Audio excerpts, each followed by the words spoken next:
Gudur TDP MLA Pasham Sunil Kumar కీలక ప్రకటన చేశారు. గూడూరును నెల్లూరు జిల్లాలో కలుపుకుంటే తాను రాజకీయాల నుంచి తప్పుకుంటారని సంచలన వ్యాఖ్యలు చేశారు. గూడూరు ప్రజలకు అనుకూలంగానే తాను వ్యవహరిస్తానని, తనకు పార్టీ ముఖ్యం కాదని సునీల్ కుమార్ స్పష్టం చేశారు. ఎన్నికల సమయంలో సీఎం చంద్రబాబు గూడూరును నెల్లూరు జిల్లాలో కలుపుతానని హామీ ఇచ్చారని ఆయన గుర్తు చేశారు. తాను నేరుగా కూడా అసెంబ్లీలో 2 సార్లు ఈ విషయాన్ని ప్రస్తావించారని తెలిపారు. ఇదే అంశంపై పూర్తి సమాచారం మా ప్రతినిధి కిరణ్ అందిస్తారు. చెప్పండి కిరణ్, ఇప్పుడు గూడూరును నెల్లూరు జిల్లాలో కలుపుకుంటే కనుక రాజకీయాల్లోకి నేను ఇప్పుడు తప్పుకుంటానంటూ కూడా సునీల్ చేసిన వ్యాఖ్యలను ఎలా చూడాలంటారు? అమూల్య, గూడూరు ఎమ్మెల్యే పాషం సునీల్ కుమార్ కీలక వ్యాఖ్యలు చేశారు. ఏదైతే ఎన్నికల సమయంలో ఇప్పుడు సీఎం గా ఉన్న చంద్రబాబు నాయుడు గూడూరు డివిజన్ ను నెల్లూరు జిల్లాలో కలుపుతామని హామీ ఇవ్వడం జరిగింది. అయితే ఆ హామీ ఇప్పటికీ నెరవేరలేదు. అయితే ఇప్పుడు ప్రస్తుతం చిత్తూరు జిల్లాలో ఉన్న గూడూరును నెల్లూరు జిల్లాకు కూతవేటు దూరంలో ఉన్న గూడూరు తిరుపతి జిల్లాలో ఉంది. ఏదైనా ఒక వ్యవహారం పైన కానీ, ఒక పని మీద కానీ వెళ్ళాలంటే దాదాపు 70 నుంచి 80 కిలోమీటర్లు వెళ్లాల్సిన పరిస్థితి. ఏదైతే రెవెన్యూ కార్యాలయాలు కానీ ప్రజలకు అందుబాటులో లేవు. డివిజన్ కార్యాలయాలన్నీ తిరుపతిలో ఉన్నాయి. అది తిరుపతి జిల్లా కిందకి వస్తుంది.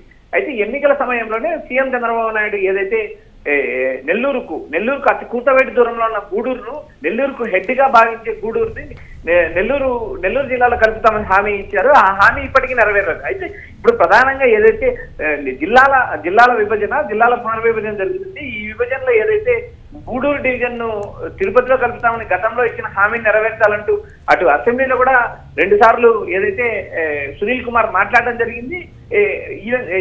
అంతేకాకుండా ఈ సీఎం చంద్రబాబు నాయుడు కలిసి పలుసార్లు విన్నవించారు. ఏదైతే తిరుపతి జిల్లాలో ఉన్న ఈ గూడూరుని నెల్లూరు జిల్లాలో కలపాలంటూ ఆయన పలుసార్లు విజ్ఞప్తి చేశారు. గూడూరు నియోజకవర్గానికి సంబంధించిన ప్రజలు, గూడూరు సంబంధించిన ఏదైతే మండల నేతలు, ఆయా ప్రజలు ఏదైతే తిరుపతి డివిజన్ లో ఉంది, తిరుపతి డివిజన్ కాదు నెల్లూరు డివిజన్ లో కలపాలంటూ ప్రజలు ఆందోళన చేస్తున్నారు. ఈ ఆందోళన కూడా పరిగణలోకి తీసుకోలేదు. ఏదైతే మీరు ఇచ్చిన హామీ, ఏదైతే సీఎం చంద్రబాబు నాయుడు ఇచ్చిన హామీని నెరవేర్చకపోతే తాను రాజీనామా చేస్తాను, రాజకీయాల నుంచి పూర్తిగా తప్పుకుంటానంటూ ఏదైతే సునీల్ కుమార్ సంచలన వ్యాఖ్యలు చేశారు.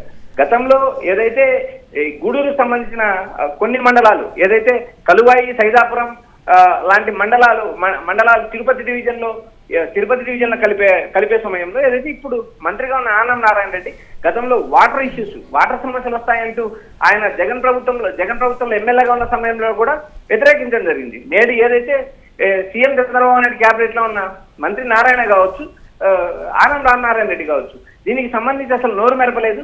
మరి ఆ మండలాలను వద్దనుకున్నారా, వదిలేశారా అనేది కూడా ప్రజల్లో చర్చ నడుస్తుంది. ఆ 3 మండలాలకు సంబంధించిన నేతలు కానీ ప్రజలు కానీ రోడ్లపైకి వచ్చి నిరసనలు, ధర్నాలు వ్యక్తం చేస్తున్నారు.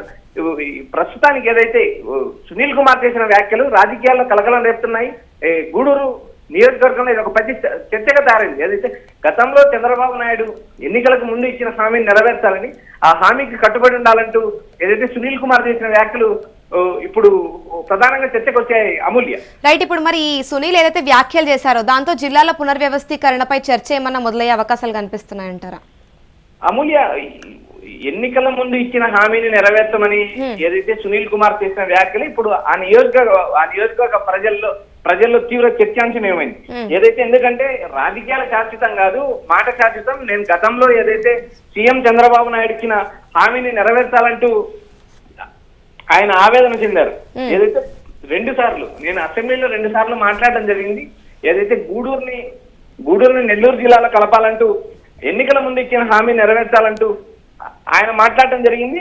ఏదైతే 20 మంది కేబినెట్ మంత్రులకు కూడా ఆయన నిన్న సునీల్ కుమార్ ఫ్యాక్స్ కూడా పంపించడం జరిగింది.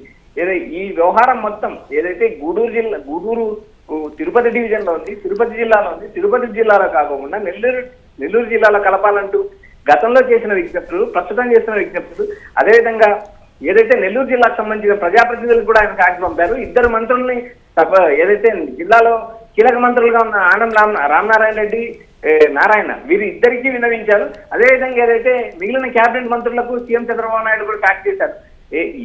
ఏదైతే నెల్లూరు డివిజన్ లో గూడూరును కలపాలి కానీ కలిపే వరకు తాను రాజకీయంగా పోరాటం చేస్తానే ఉంటాను, అవసరమైతే తను రాజీనామా చేస్తాను, నా రాజీనామాను యాక్సెప్ట్ చేయండి అంటూ ఆయన మొరపెట్టుకున్న సందర్భం నిన్న కూడా ఏదైతే ఒక మండల మీటింగ్ లో ఆయన కన్నీటి పర్వతైన సందర్భం కూడా చూసాం. అమూల్య, రైట్.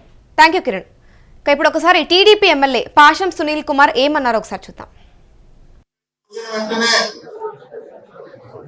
ముందుగా పత్రికా మిత్రులు కానివ్వండి, అలాగే వ్యాపారస్తులు కానివ్వండి, యూటీఎఫ్ వాళ్ళు కానివ్వండి, అందరికన్నా ముందుగా మా రెవెన్యూ సంబంధించినటువంటి అధికారి మా ఎంఆర్ఓ గారు, అలాగే మా ఎంపీఓ గారు, ఇక్కడ ఉన్నటువంటి ప్రజా సంఘాలు, మా వెలుగు వాళ్ళు అందరూ కూడా ఎప్పటి తీసుకొచ్చి ఇచ్చారు. వాళ్ళందరి అభిప్రాయం, వాళ్ళ గుండెల్లో ఉండే అభిప్రాయం మన గూడూరుని నెల్లూరులో కలపాలి, లేకపోతే జిల్లాకి ఏమని చెప్పి అందరూ కూడా చెప్తున్నారు. మా వంతు ప్రయత్నం నేను చేశా. ఒక శాసనసభ్యుడిగా గూడూరులో పుట్టినాను కాబట్టి, మీ అందరి దేవుడు ఎమ్మెల్యే గెలిచాను కాబట్టి అసెంబ్లీలో ప్రస్తావించా. ఆల్రెడీ సీఎం గారి దృష్టికి తీసుకెళ్లాను, నాయకుల దృష్టికి తీసుకెళ్లాను, మంత్రుల దృష్టికి తీసుకెళ్లాను. ఎందువల్ల దురదృష్టం ఏం జరిగిందో ఏందో మన గూడూరుని నెల్లూరు జిల్లాలో కలిపే ప్రతిపాదన ఎక్కడ రాలేదు. దానికి కారణం ఏదో అర్థం కానటువంటి పరిస్థితి. అదేమన్నా చేస్తే ఎవరైనా మంచి పేరు వస్తుందేమో ఉద్యోగం కానీ చూసి మాట్లాడి ఖచ్చితంగా ఒప్పించేటువంటి ప్రయత్నం కూడా చేసేదానికి ప్రయత్నం చేస్తా. నేనేమి అంటే ఈ పాపం ఏముందో మీకు తెలుసు, అసలు ఈ పాపం ఎంత జరిగిందో మీకు తెలుసు. నేను చేసే పని పొండికలు ఉంటుంది కాబట్టి అర్థం చేసుకోమని చెప్పి కూడా అందరికి తెలియజేస్తున్నా. విజ్ఞులు, పత్రికా మిత్రులు, అసలు దీనికి కారణం ఎవరో మీకు తెలుసు, ఆ కారణం కూడా విశ్లేషించండి. ఒక సునీల్ కుమార్ చెప్పాడు రాలేదు అని కాదు, మాట్లాడుతాం.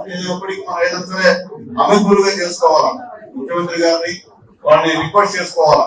అంతేగాని మన స్కూల్ ప్రకారం మనం మాట్లాడితే అది కాదు. ఏదైనా సరే సాధించేంత వరకు అందరూ కూడా మంచిగా మర్యాదగా ముఖ్యమంత్రి గారిని, అలాగే పవన్ కళ్యాణ్ గారిని, లోకేష్ నాకు అధ్యయనాలు ఇవ్వడమే కాదు, అధికారులు అంతా ఉన్నారు, మీరు కూడా అన్ని యూనియన్లు ఉన్నాయి, మీరు కూడా మీ యూనియన్ తరఫున పై అధికారులకి పోలీసులు, ఎస్పీ గారికి ఖచ్చితంగా మీరు ఇవ్వాల్సిన బాధ్యత మీ మీద ఉంది. అలాగే మా ఎంఆర్ఓ గారు అంటే కలెక్టర్ గారికి ఇవ్వాల్సిన బాధ్యత ఉంది. మా ఎంపీ గారికి కూడా మీ చెప్పి చైర్మన్ గారికి ఇవ్వాల్సిన బాధ్యత ఉంది. ఎవరు డిపార్ట్మెంట్ వాళ్ళు వాళ్ళకి ఇవ్వండి మీ అభిప్రాయం. ఒక ఎమ్మెల్యే అభిప్రాయం కాదు, ప్రజల అభిప్రాయం, ఉద్యోగస్తుల అభిప్రాయం, వ్యాపారస్తుల అభిప్రాయం, పత్రికా మిత్రుల అభిప్రాయం కూడా అందరూ కూడా పత్రిక ఉంటే గూడూరు కాన్స్టిట్యుయెన్సీ అంతా కూడా ఏ విధంగా ఉంటుందో కూడా అర్థం చేసుకోమని చెప్పి కూడా నేను పైకి చెప్తున్నాను. ఈ విషయంలో నేనైతే మా గూడూరు ప్రజల వైపే, అటు ఇటైతే కాదు, ఆ ప్రజల అభిప్రాయమే ఆ అభిప్రాయం.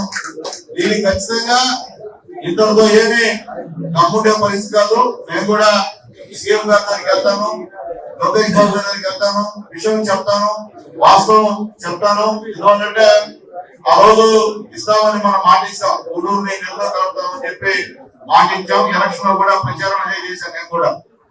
కానీ ఈ రోజు ఆ ప్రతిపాదనే లేకుండా ఉన్నాం. నిజంగా కష్టంలో నీళ్లు వస్తున్నాయి. ఎందుకంటే ఈ రోజు ప్రజల మనోగతం అంతా అదే. ముఖ్యంగా పేదవాళ్ళు ఒక అద్దె తీసుకురావాలంటే ఎంత ఇబ్బందో అర్థమైన పరిస్థితి. ఈరోజు ఎమ్మెల్యేలు పోవాలన్నా అక్కడ ఎంత దూరంగా అధికారులు ఆఫీసులు ఉంటాయో అర్థం కానటువంటి పరిస్థితి. పేదవాళ్ళు అక్కడ పోయే పరిస్థితిలో మార్పు లేదు. అది ఏమైనా నాకు రాజకీయంగా తన భవిష్యత్తు లేకపోయినా నేనైతే ఇది పొలిటికల్ చేయాల్సిన అవసరం లేదు. ఇది ఎందుకంటే నా ప్రజల అభిష్టం, నేను వేరే ఇతర పార్టీల అభిష్టం నెరవేర్చే బాధ్యత మీ అందరి దేవుల గెలిచినటువంటి నాకు ఉంది. కాకపోతే నేను కూడా రాజకీయాల్లో నిర్వహించుకుంటా. దాని రెండో మాట అని చెప్పి నేను మళ్ళీ తెలియజేస్తున్నా. ఎవరు చెప్పరు కానీ మమ్మల్ని నెల్లూరులో కనపడి జిల్లా చేయమని చెప్పి అడుగుతున్నారు. ఇంతమంది మనసులో ఉన్నటువంటి ఆవేదన, బాధ నాకు అర్థమవుతుంది. కాబట్టి ముఖ్యమంత్రి గారికి ఖచ్చితంగా మీ అందరి ఆవేదనని, బాధను కూడా తెలియజేయాల్సిన బాధ్యత నా మీద. కాబట్టి ముఖ్యమంత్రి